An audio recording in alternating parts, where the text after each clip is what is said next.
Todo el Rojo es una novela que no tiene mayores pretensiones que ser divertida, pero que al mismo tiempo está llena de muchas discusiones distintas, ¿no?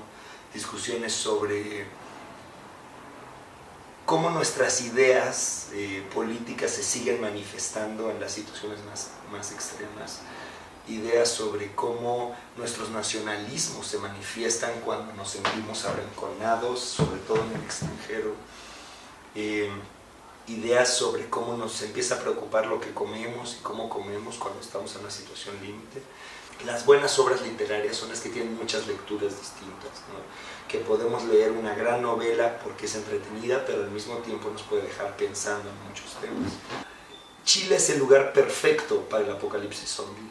Me convencí de que entre el carácter isleño y aislado de los chilenos, su historia, la dictadura, la dolorosa, tímida, pausada transición que tuvieron y su geografía, ¿no? Teniendo una montaña, el mar, el hielo y el desierto, es ideal para crear una situación donde puedes aislar todos los elementos, ¿no? Este tipo de novela es un poquito un experimento social y los experimentos siempre tenemos que aislar factores. Funcionaba mucho para un apocalipsis, un país que no estuviera involucrado en la situación que conlleva este apocalipsis, pero que es afectado y que sin embargo está completamente aislado. Entonces no hay fuerzas externas entrando, están todos los debates internos de cómo se dialoga con una situación así. La novela busca ser un poco latinoamericanista, no es chilena, es latinoamericana, ¿no? Hay un mexicano, hay un chileno, hay un argentino, y se cruzan con personas de otras nacionalidades en el proceso. Se volvió muy evidente para mí viviendo en el extranjero de cómo los latinoamericanos siempre idealizamos a Latinoamérica y sin embargo somos tan profundamente diferentes y chauvinistas y hemos sido educados de que vamos a matar a aquel que pise nuestro suelo y hay esta cultura muy perversamente imbuida en nuestra forma de ser. El fútbol es una expresión nítida de esa sensación. Como lo trabajo eso en la novela es a través de los acentos, ¿no? La forma en que hablamos de alguna forma está conectada en la forma en que pensamos y cómo lidiamos con las situaciones. Entonces trabajé mucho que la Argentina fuera muy argentina en su forma de hablar y de confrontar el conflicto, y lo mismo el mexicano y lo mismo el chileno, porque es muy diferente en mi experiencia personal. Entonces era interesante ver las distintas personalidades lidiando, sin embargo, con la misma catástrofe y la misma necesidad de sobrevivir. Bueno, yo empecé a escribir o bocetear la novela poco después de la crisis del 2008, 2009, ¿no? Que era un momento en que el mundo entero, Latinoamérica incluida, y quizá no de la forma más particularmente dramática. Hubo, no sé si recuerdan, los disturbios en París durante varios días que estaban quemando 1000 autos al día y era una sensación no estaba pasando en donde yo vivía en particular, pero la sensación era muy apocalíptica de que salen en la noche a quemar todo, ¿no? Y eso me dio la idea originalmente, y después vino la crisis y vi cómo se deterioraba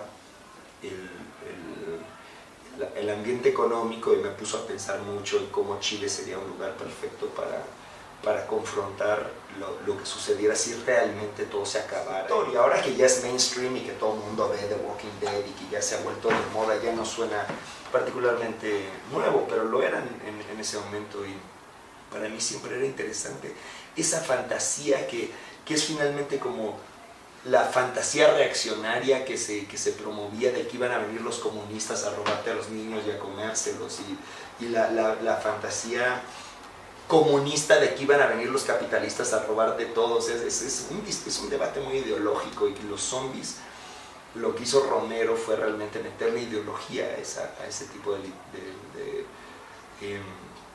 de cinematografía. Si uno se fija, y esto a mí me parece fundamental en la filmografía zombie, es que la mayor parte de las películas, o al menos las mejores, las que a mí más me gustan, siempre terminan discutiendo no si los zombies son malos o las cosas que te hacen, sino cómo los humanos son peores. Los humanos son los que te reciben y después te utilizan y después te explotan y después te maltratan, Y eso se ve mucho en 28 días después, en Dawn of the Dead, en Night of the Living Dead, ¿Todo rojo? Todo Rojo. Porque yo creo en eso, yo creo que al final nuestras motivaciones oscuras terminan siendo peores que las motivaciones animales que ponemos en los zombies. La psicotronía, muy para mi sorpresa, hay muy poca información al respecto. Yo pensaba que era algo más generalizado.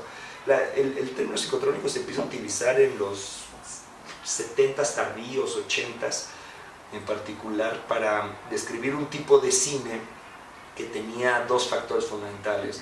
Uno, muchísima violencia, y dos, sexualidad explícita o visible, vigente. Era cine que se burlaba un poco de sí mismo, ¿no? Era cine que trataba de empujar los límites, que trataba de llevar los extremos hasta donde podía. Entonces lo empiezan a utilizar mucho para describir películas como Reanimator y Return of the Living Dead y tal, que ya no son tanto las películas serias, políticas de zombies, sino son más las películas que se burlaban de sí mismas y de ese género, que empezaban a llevarlo tan lejos que se volvía sátira. Y finalmente Todo Rojo también es muy satírica, ¿no? Tiene mucho humor y me estoy burlando mucho de los propios personajes y de sus ideas y de cómo confrontan con sus conflictos. Es la primera novela publicada, no es la primera que he escrito y definitivamente vienen más. Estoy escribiendo ahora una novela sobre un barman en París, de detectives. La administración del detalle. Esto para mí es importante, es algo que trabajé mucho en la novela, eso quiero decirlo. El trabajo con los detalles, porque esta novela busca ser muy rápida, ¿no? Que la leas rápido y tal. Entonces no se para a discutir el color de cada pared y de cada árbol y cuántas hojas.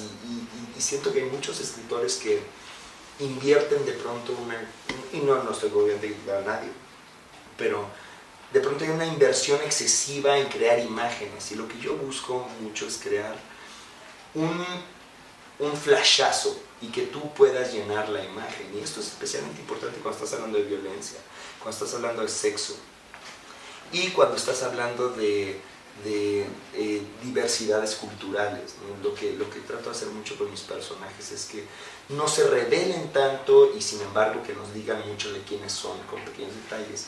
Hay un ejemplo en The Dead de Joyce, que Joyce sí abusaba de los detalles en mi opinión en muchos casos, pero en The Dead hace una frase genial que dice, él era el sobrino favorito porque su madre que murió había estado casada con T.J.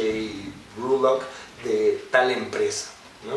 No dice nada más que eso, y a primera vista parece que nos está hablando de la empresa, nos está hablando del sobrino, pero en realidad nos está hablando de la gente que se fija en esos detalles, estas tías que respetan a este sobrino porque su papá, a quien no le dicen por su primer nombre sino por su apellido, cuya definición es que trabajaba para una cierta empresa respetable, ¿no? Entonces nos habla de que es un tipo que ascendió socialmente y que por lo tanto para ella ser respetable, pero aparte lo que hace Joyce es muy inteligente porque utiliza estilo libre e indirecto, es decir, no lo dicen ellas, sino que lo dice el narrador para decir que son el tipo de señora que piensa así, pero que no lo dice, porque son arribistas, pero al mismo tiempo son avergonzadamente arribistas, ¿no? Eso es un poco el trabajo que para mí es especialmente interesante en la literatura, cómo puedes administrar esos detalles. Y alguien que la lea con atención verá que hay muchas insinuaciones sobre cómo son los chilenos y cómo son los mexicanos y sobre cómo lidiamos con los temas, pero también haciéndolo de forma que la historia no se entorpezca y que no sea, ahora estamos hablando durante 40 páginas sobre el pedo emocional de tal persona, ¿no? Somos muchas cosas al mismo tiempo y eso es algo que con una buena administración del texto puede lograr.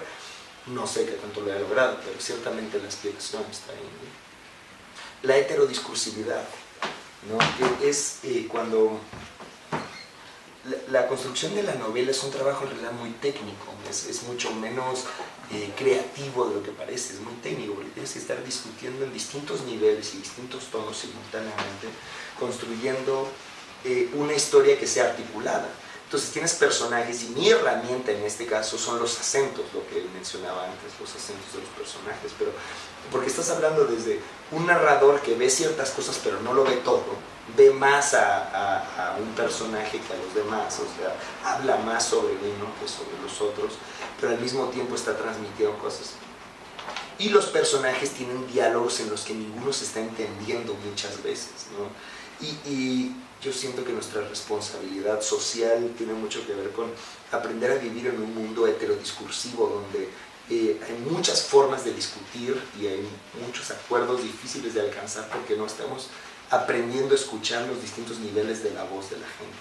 Creo que la responsabilidad fundamental de todo escritor, lo admitan o no, es una responsabilidad política, porque todos los escritores estamos escribiendo en política de alguna forma, ¿no? Porque Jane Austen hablaba sobre cuál era el rol de las mujeres en la sociedad, aunque no lo parezca. Shakespeare es política pura, o sea, estás hablando de cómo se adquiere el poder, cómo se administra, cómo se transforma y cómo afecta a la sociedad. Conan Doyle habla sobre cómo la delincuencia afecta a la sociedad y cuál es la relación de la autoridad con la criminalidad. Toda novela es política, entonces siento que como escritores o aspirantes a escritores tenemos que tener esa honradez de enfrentar nuestros pinches textos con la decencia de hacer un statement político, y en mi caso personal pues el statement fundamental es: en la medida que no aprendamos a ser generosos no la vamos a lograr juntos, porque no hay nada en una sociedad capitalista rapaz como la nuestra, no hay nada más revolucionario que la generosidad.